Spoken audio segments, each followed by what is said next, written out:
Hi everyone, welcome back to SwitchUp. My goodness, there are a ridiculous number of sales on. You've probably seen some of them. Firstly though, let's give away a free game. Here's the winner from last week. If you want to win, just leave comments down below and like some other ones. Now before I watch England play football, which is always quite a challenging thing, I have to say this sale that we've had on the eShop for the last couple of weeks has been ludicrous. In a good way, but sometimes there are so many games you can't actually decide what on earth you should pick up. I think I found quite a nice eclectic mix here that I kind of know you guys. There are the obvious ones on the eShop that get pumped into a billion sales videos out there. I've tried to pick a few that aren't as obvious, but obviously there are a couple of more well-known ones in here as well. Alright, what are the best games on sale, in my opinion, this week? And a couple of Savaloys that are super cheap. Well, my name's Mark Walker. Welcome back to SwitchUp. Now let's find out.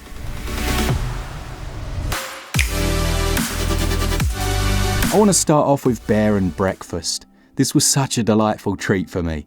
I have to say I really like my management style games, and there are some good ones on Switch, but this one just, it's got a cuddly bear that leaves home and decides to set up his own B&B.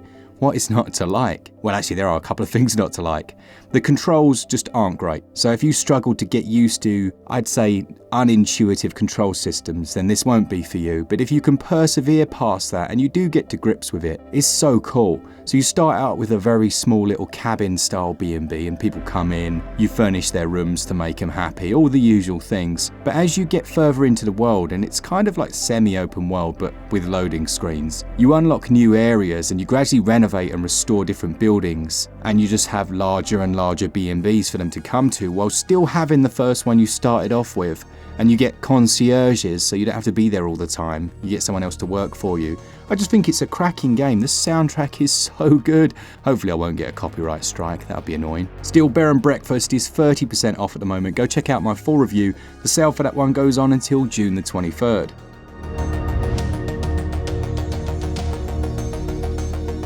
Then one of the obvious ones I was talking about at the start is Red Dead Redemption, which is 40% off. Now for some weird reason, I've completed this one and I thought it was excellent, but for some odd reason I never finished number 2, so I've done that thing where you go back to the game and you just haven't got a clue what's going on, so I've gone back to the start, and man, those first 2 opening hours, I forgot how, well, one, it looks incredible, and 2, the voice acting and storytelling is almost unparalleled, isn't it? So good. But even then, going back to Red Dead Redemption, the first one on Switch, it's surprising how much of that is in here. You got the main protagonist, is it John Marsden? Or am I getting my sequel and the first one conflated? But he's very much an interesting character, obviously very deeply flawed, but it's the side cast of characters that I think for Rockstar Games tend to elevate them above the competition.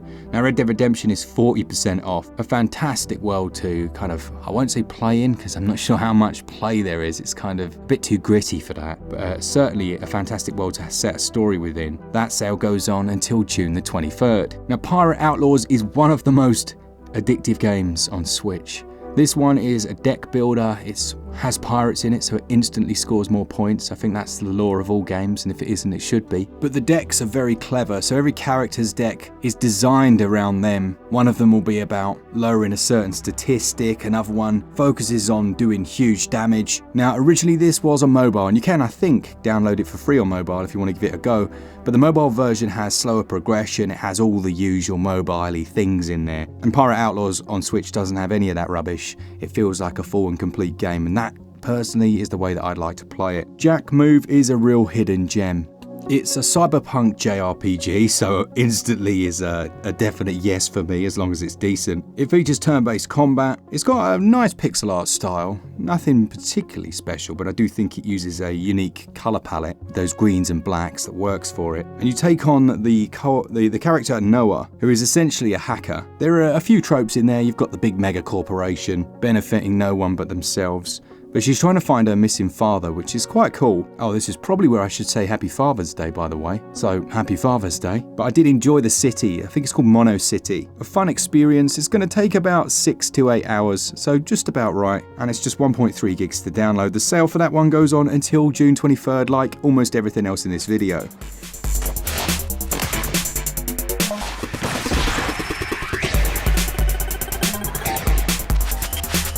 This one's American only and it's Kingdoms of Amalur Re-Reckoning. If you're after a old school RPG, so this is very much old school in the sense of its combat, aka it can feel a little bit dated, I've got to be honest, but I just love the freedom.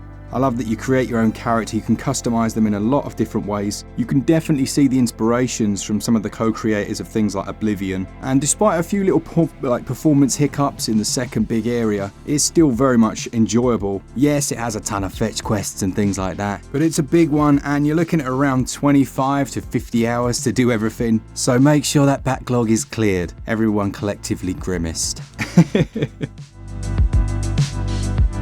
Now, someone mentioned to me in a video the other day that the Shadowrun Trilogy is its cheapest ever price, 75% off for 3 games. That is an absolute bargain. It's well worth that. It's easily the cheapest it's ever been by like a country mile, I have to say. And these are isometric, turn-based cyberpunk RPGs.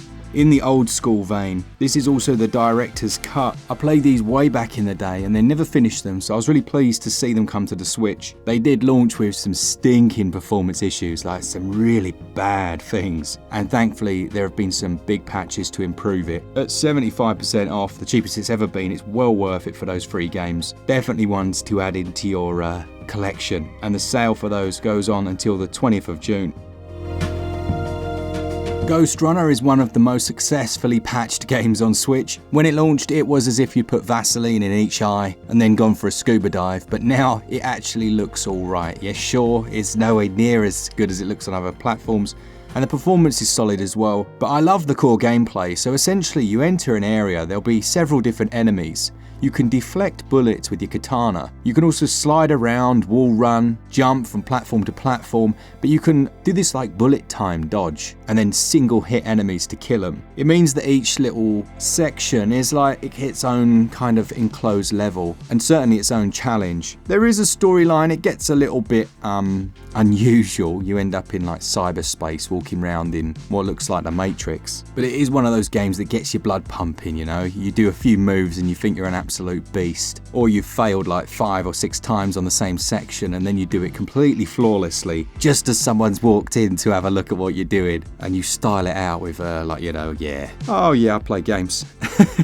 So if you're interested in that one, the sale for it goes on until June the 23rd. There is a complete edition if you want to buy, like, I don't even know what the extra one comes with, it's probably some DLC or something, but the base version at £7, well worth that price until June the 23rd. Now, I have rightly been accused of not really showing many shooters back on this channel, and that's because I don't show many shooters, because I have to be honest, I don't play a huge amount of them. But I saw, is it Raiden 4 X Mikado Remix, which popped up on the sale. It was only £4.49, so I thought I'd pick it up. And look, I am definitely not a shooter aficionado. Bullet hell shooters, they're difficult for me. But I've been enjoying this, particularly because it has 2-player offline play. I've definitely heard Glen speak in the past about Raiden, and yeah, I think I might be sold on these, I have to say. It's funny because there are gameplay elements in these bullet hell shooters that remind me of a lot of the modern games, things like Cuphead in a weird way, where you have to have that pinpoint precision. It's all about your own skill, and I can certainly see how those genres took influence from these. So yeah, having not played many bullet hell shooters, I think I'm going to get into them. They're cheap, ones like this. I mean, you people that play a lot of these, let me know in the comments if I made a good choice for like it's probably my 3rd one on the Switch. And yeah, I'm enjoying it. I like things like global leaderboards, trying to get those high scores. And for just over £4, I think it's a good game. And the sale for it goes on until June the 23rd. A little hidden gem for you, I would say Atom RPG. Now, I do love isometric RPGs. This one's been a little higher priced at times, but it's a good one. Now, it does have its fair share of that kind of indie jank that you see. Some of the dialogue's a bit but it does feel like they kind of took Stalker, Shadow of Chernobyl, which is one of the best first-person shooter RPGs of all time, and they turned it into an isometric game. Now, it's set within 1986 Soviet Union, post-nuclear war, so you kind of have an idea of what you're going to see and do. Has a bit of that Fallout feel to it as well. Certainly they took influence there. But it's the character creation and freedom. I said this in the Kingdoms of Amalur, but I think it even goes a step further here. You really can roleplay, and that, weirdly enough, is one of the aspects that seems to sometimes lack in RPGs. The actual role-playing from the RP. There are lots of grey area choices, so you'll meet groups of travellers. You can decide the way that you treat them. Are you going to help them out? It's very non-linear as well, which I do enjoy. And you can kind of play at the pace that suits you with quite a few random encounters. So it might be different from play to play. Now, as for content, it's also very, very full. About 35 to 60 hours of gameplay here. So if you're a fan of the original Fallout 1 and 2, I think this is one you shouldn't let pass you by. Finally then, before we look at 5 Savaloys, we've got Dragon Ball Z Karkarot. Kakarot? I don't know how to say it. I don't really care. But it's open world Dragon Ball Z and it didn't get enough attention. Really good game. I have mentioned it one time before, I think. And I know a few of you picked it up and you were like, wow, this is really good.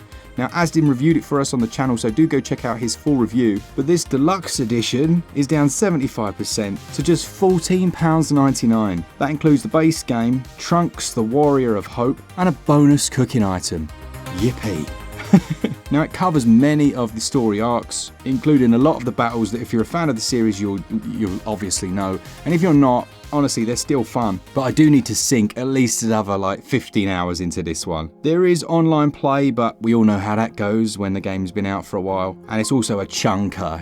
It's like 22 gigs or something. And our SD card's already taken a battering. So then we go on to the section of the video where we look at some cheaper games, ones that you can pick up very easily because they're so low in their price, around about the price of a Savaloy here in the UK, or many other lovely dishes where you come from. If nothing else, we've learnt about all kinds of nice things that you can eat for a very low price. And I always go through the comments and I'm just reading these things and I've got this list, right, for if I ever go to these countries that I'm going to have these things. So yeah, even if you don't buy any games, you might get some Savaloy food selections from down in the comments. First up, we've got Black Future at 90% off. This is just £1.79. It describes itself as a synth-punk roguelike 2D action shooter. It's been quite a while since I played it, but yeah, that sounds like a good description to be honest. It was just one of those really easy to pick up and play shooters. The controls made sense very quickly. It had co-op as well, I believe, and for £1.79, yes please. Inertial Drift is all about drifting. It has this lovely like purple aesthetic. It's 90% off at the moment. If you like car games, there are 16 different cars here and 20 tracks. I quite enjoyed it. I thought it was fun enough. And yes, it does have multiplayer, up to 2 players locally. Grapple Dog is a cool game. This is just £2.99. That's by far the cheapest it's been. This is a good one because I think it was the first game that Super Rare published. Or it was like the first game that, like, digital only game, and then it became a physical. I might be getting that completely wrong. But it's a fun platformer, usually about 12 quid down to £2.99, yes please. Banner of the Maid is down to £2.99 as well. Set within the French Revolution, it's a turn-based strategy game with more than 30 different characters in there and 30 stages that tries to weave history throughout its narrative. A cool game, that one, and I do love that art style. Fit My Zoo, a very nice little loading game where you have to, well, fit a load of animals into a square or rectangle shape on the screen. Finally then, you've got Mortal Shell at 85% off, just £3.74. This is a Souls-like whereby when you die you get ripped out of your body, aka your mortal shell, and actually can get back to it and carry on fighting if you're good enough. There's also a roguelike mode in here that's completely separate from the main game, where you can go around, there's random enemies and bosses, super addictive. It needs another patch, so developers, if you're watching this, please do one more patch. It just feels like it needs a little more polishing. Now with that said, they have patched it a few times. It's more than playable and it's enjoyable. It just looks like the Switch version, and you know what I'm saying there. So yeah, that's it. A bunch of good games this week, really easy to choose from, and I think I've found quite a good selection here that doesn't cover the obvious ones. If you want all of the very obvious games, just head to Deku Deals and look at the front page, because yeah, they'll be the ones mentioned in most videos. Hopefully I've managed to find a few more obscure ones that we've covered on the channel. All the review links will be down below as well. If I can get that out in time, I'm sure I will be able to. I'm going to try and avoid the football match, which I think starts, well, broadcast starts at 7 and then it actually goes out about 8, so this might be a bit later than usual. Let me know in the comments what you thought of it. Thank you to our Patreons and members, all of you that enjoy the content, and as always, for all things Switch, all the time, keep it Switch up. Cheers guys, see ya!